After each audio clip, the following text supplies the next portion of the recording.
have a recommendation on page 77, and the first speaker here is Councillor Miller.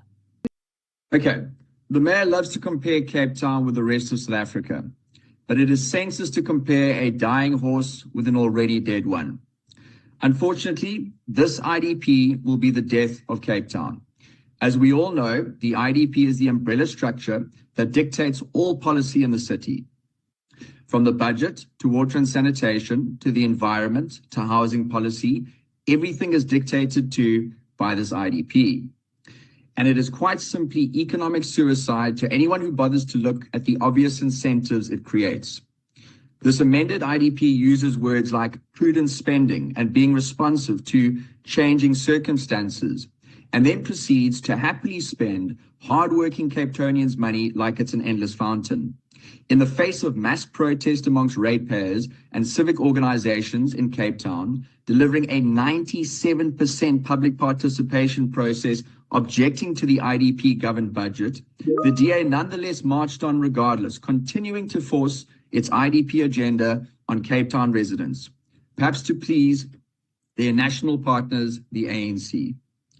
I don't have time to go into all of the low-cost housing, high-density, local community-destroying projects the city has pushed across Cape Town in recent years, such as the Bloberg Big Bay Earth 1117 project, the Opatervlei Rowan Farm and other low-cost housing projects in Gordons Bay, Strand, as well as Claremont, the completely unsuitable, high-density, long-distance trade schools in places like Bergfleet, Cornerstone Park, Milnerton, Durbanville and Brackenfell, or the Masipumalele LSDF in the Deep South, which currently holds a population of 44,000 economic migrants in 7,000 households with up to 70% unemployment, if you can believe it. If this IDP-driven project goes ahead, then in 10 years' time, that number is projected to increase to 18,000 households and over 100,000 migrants making their way down into the Deep South to get a free house thanks to the DA. The IDP informs us that budget expenditure should be reasonable and in line with inflation, yet the budget does nothing of the sort. Quite the contrary, the city admits that its average increases are double what inflation is, with many families struggling to pay bills many times higher than that.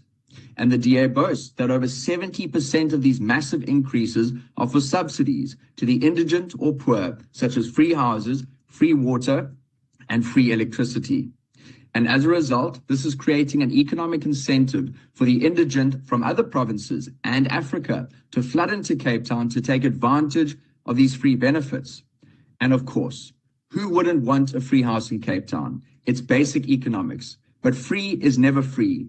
IDP projects like these raise the cost of living, reduce job opportunities, and destroy local community infrastructure.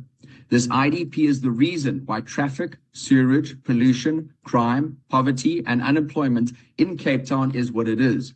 If we want to see the lives of Cape Town residents improve, we need to understand that charity starts at home. We need to allow entrepreneurs and small businesses to provide more jobs by removing the heavy burden of red tape and excessive rates and taxes.